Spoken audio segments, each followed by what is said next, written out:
Bwana, kwanza napenda kumshukuru Mwenyezi Mungu, mimi na ndugu yangu leo simuti Amolapa, napenda kumtaja jina la Asmani Maida, tumehitimu chuo hapa NIT. Hii ina maana kwamba elimu haina mwisho, lakini pia unaweza kuwa unafanya vitu vingine lakini ukasoma kimya kimya. Mimi na ndugu yangu tulikaa tukasema mbona maisha yetu magumu, maarufu mkubwa kuliko maisha yetu.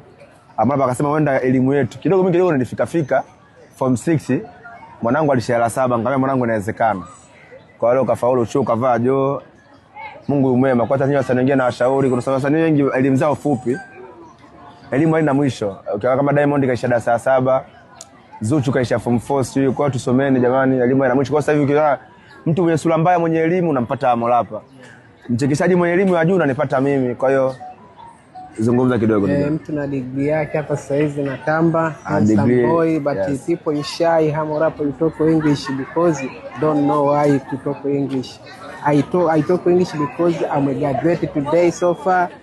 I told God thank you a lot for getting more increase PhD yangu today. Umesomea kozi gani? Mambo kuulizana kulikazi tutaelezana ndugu yangu. Ukasomea kozi yake na mimi kozi yangu.